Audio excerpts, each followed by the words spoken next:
Hello friends, आपका स्वागत है हमारे अध्ययन आरंभ चैनल पर। आज हम पढ़ेंगे वेद।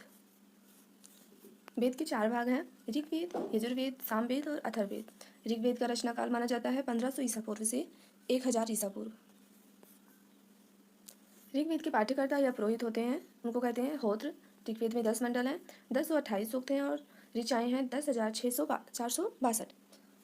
ऋग्वेद की पवित्र नदी मानी जाती है सरस्वती। सबसे प्राचीन मंडल ऋग्वेद में है 7वां मंडल। सबसे नवीन मंडल है पहले और 10वें मंडल। तीसरे मंडल में गायत्री मंत्र का वर्णन है।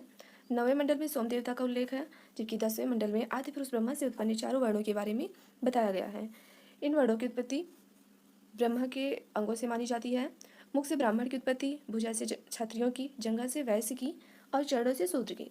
ऋग्वेद में प्रमुख 2 ब्राह्मण ग्रंथ हैं, ऐत्रेय और सांख्यजिया, जिसे कौशिकी भी कहते हैं। ऋग्वेद की शाखाएं हैं वासकल, सांख्यायन, मांडुक्य और अस्वालन।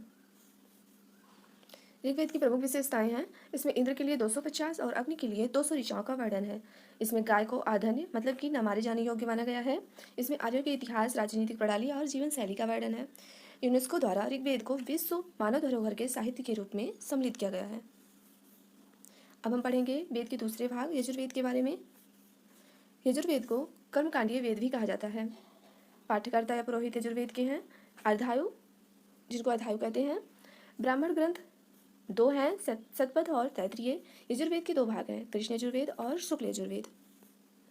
कृष्ण यजुर्वेद के 4 भाग हैं, तैत्तिरीय, कंठक, कपिस्थलीय और मैत्राणी, जबकि शुक्ल यजुर्वेद के 2 भाग हैं, मध्य दिन और कर्ण। यजुर्वेद का अंतिम भाग ईश्वर से उपनिषद को माना जाता है। यजुर्वेद की विशेषताएं हैं, इसमें यज्ञ के विधानों और नियमों का वर्णन है। यजुर्वेद गद्य और पद्य दोनों भाषाओं में लिखित है। शुक्ल यजुर्वेद की रचना यज्ञवाल्क्य ने की थी, जिनके पिता के नाम पर इसे वात्स्नेय भी कहा जाता है। अब हम पढ़ेंगे वेद के तीसरे भाग सामवेद के बारे में। सामवेद का अर्थ है गान। पाठ्यकर्ता या पुरोहित इसके हैं, जिनको उद्धृत या उद्गाता कहा जाता है। इसमें 2 ब्राह्मण ग्रंथ हैं, पंचविश या सर्विस। प्रमुख उपनिषद हैं छंदोग्य, जैमिनी।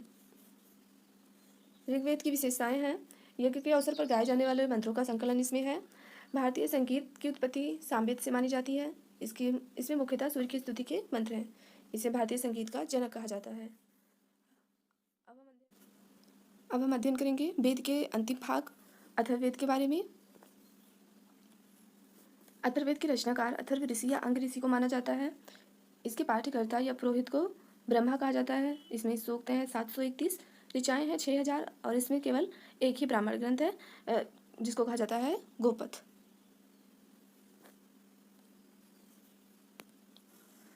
ऋग्वेद में 2 उपनिषद मुख्यतः हैं, मुंडकोपनिषद या प्रश्नोपनिषद। मुंडकोपनिषद से भारत का राष्ट्रीय आदर्श वाक्य लिया गया है, सत्यमेव जयते। इसके कुछ महत्वपूर्ण बिंदु हैं। पृथ्वी सूक्त को अथर्ववेद का प्रतिनिधि सूक्त माना जाता है। राजा परीक्षित को कुरुओं का राजा माना गया है। इसमें सभा और समिति को प्रजा की पति की 2 पुत्रियां माना गया है।